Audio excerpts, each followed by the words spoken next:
Oui. Pascal, mais c'est bon. Alain, il est plus loin, ça va.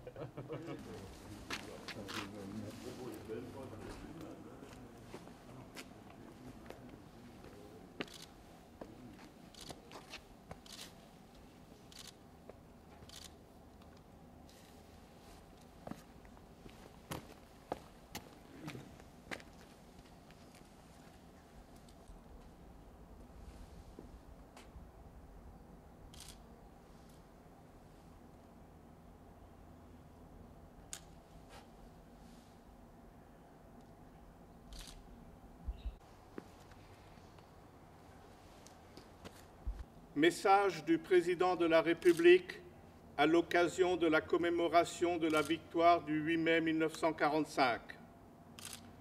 Ce 8 mai ne ressemble pas à un 8 mai. Il n'a pas le goût d'un jour de fête. Aujourd'hui, nous ne pouvons pas nous rassembler en nombre devant les monuments de nos villes, sur les places de nos villages, pour nous souvenir ensemble de notre histoire.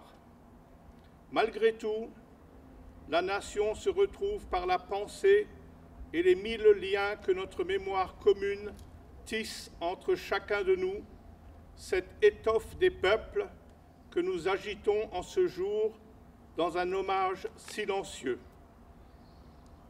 C'est dans l'intimité de nos foyers, en pavoisant nos balcons et nos fenêtres, que nous convoquons cette année le souvenir glorieux de ceux qui ont risqué leur vie pour vaincre le fléau du nazisme et reconquérir notre liberté.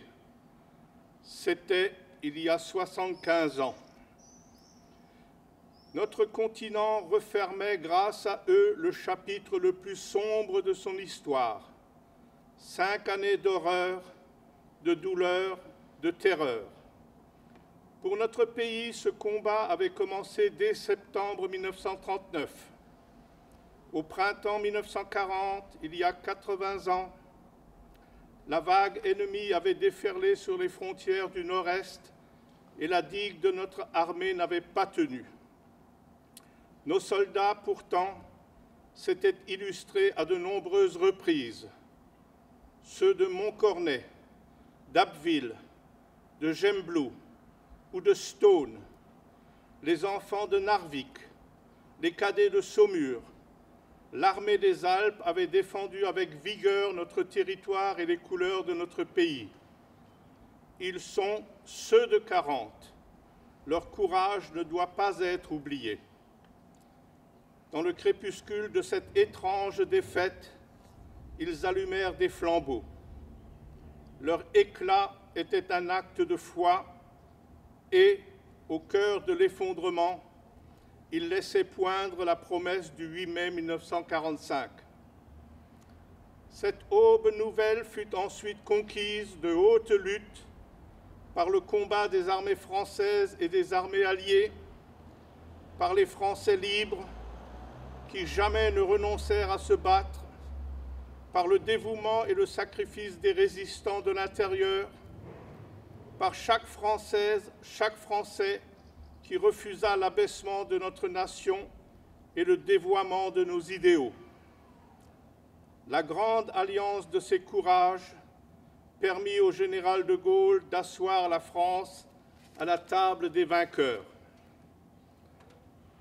La dignité maintenue, l'adversité surmontée, la liberté reconquise, le bonheur retrouvé, nous le devons à tous ces combattants, à tous ces résistants. À ces héros, la nation exprime son indéfectible gratitude et sa reconnaissance éternelle. Le 8 mai 1945, c'était une joie bouleversée qui s'emparait des peuples. Les drapeaux ornaient les fenêtres, mais tant d'hommes étaient morts, tant de vies étaient brisées, tant de villes étaient ruinées. À la liesse succéda la tristesse et la désolation. Avec le retour des déportés, les peuples découvrirent bientôt la barbarie nazie dans toute son horreur. Rien, plus jamais, ne fut comme avant.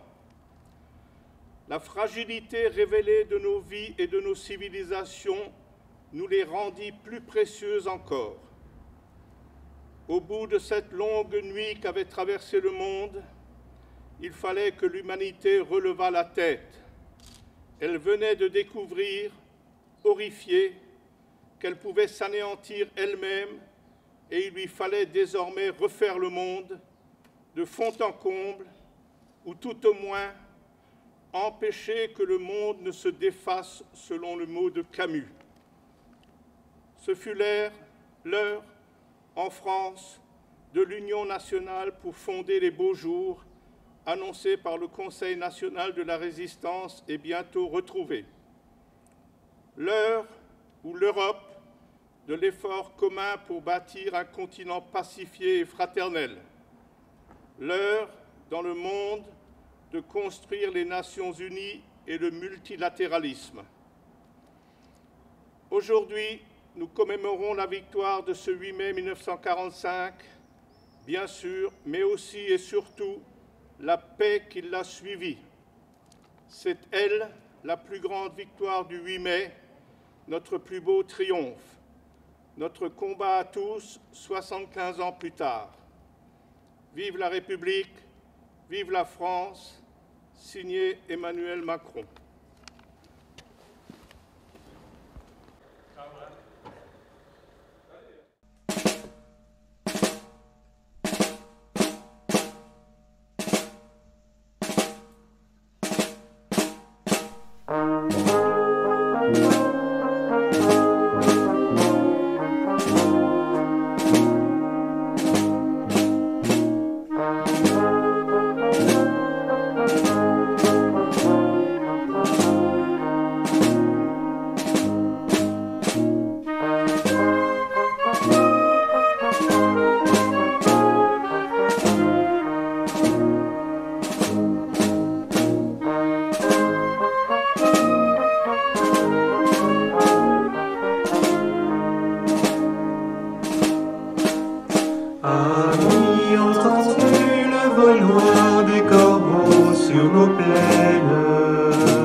Chantez, compagnons.